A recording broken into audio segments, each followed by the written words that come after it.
Hey, Neil Rice here with Startup University, and in this video, I want to share with you why starting an LLC is simply not enough protection for your new business. Now, you might hear that and say, Neil, you've been telling us all along, when you start a new business, you got to get that LLC in place to protect yourself. And that is true. Definitely, I don't want you starting a new business and doing business activity out in the world without having an LLC in place. But in just a minute, I'm going to show you why that's not enough. Now, if you don't know me, I'm Neil Rice. I'm a longtime business attorney, and I've helped over 1,000 people start, buy, build, grow their business. I want to do the same for you through Startup U. Now, let's get into it. You know, anytime I put a box up on this whiteboard, I'm talking about an LLC. So here's your new LLC. And you're going to do your business within the LLC. Always representing yourself as an LLC, always signing contracts in the name of the LLC, always having all your business-related assets owned by the LLC. You're operating within this LLC because you're trying to protect your personal world. So here you are. Here's your family. You've got a house. You've got a car. I'm going to make it a pickup truck. You've got a bank account. You've got investments. You've got all this stuff here that is your personal life. And you want to make sure that if something happens here, if you have maybe a personal injury and somebody you're doing business with is harmed because of the business that you're doing out in the community, that this person is limited to the assets of the LLC and can't reach your personal assets to satisfy a claim that they may make.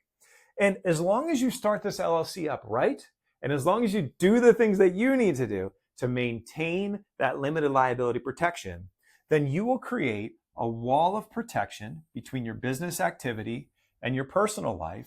And people call that limited liability protection. That's what people mean when they say limited liability protection. Now, if you go to Startup U and use our planning tools, we've got a limited liability checklist.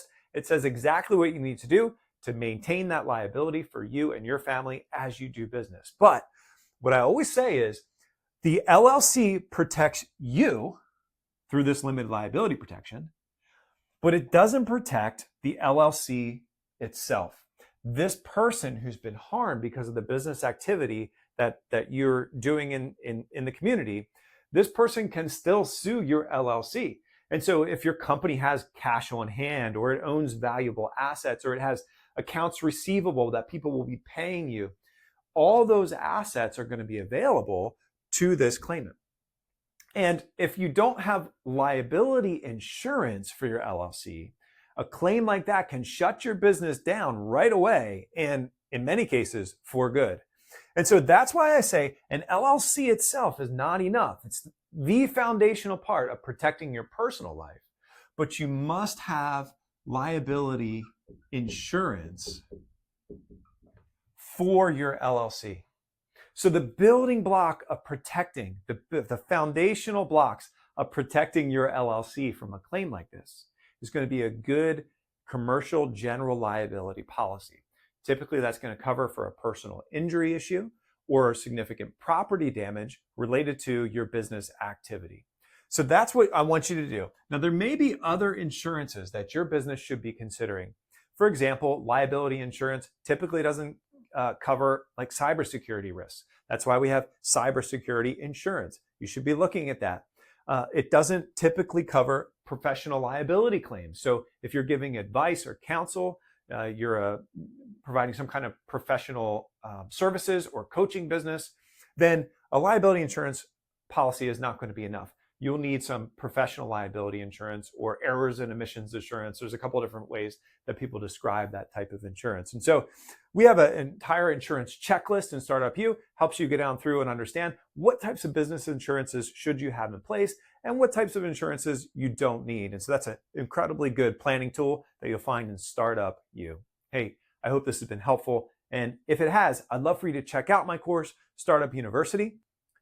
And check out the link in the description below where you can go and schedule a free consultation with me where I'd love to hear what is your biggest question or concern with starting your business. Let's talk it through together. Now, remember this, there is life-changing power in a good business. You've got this. I'm right here with you. Let's go.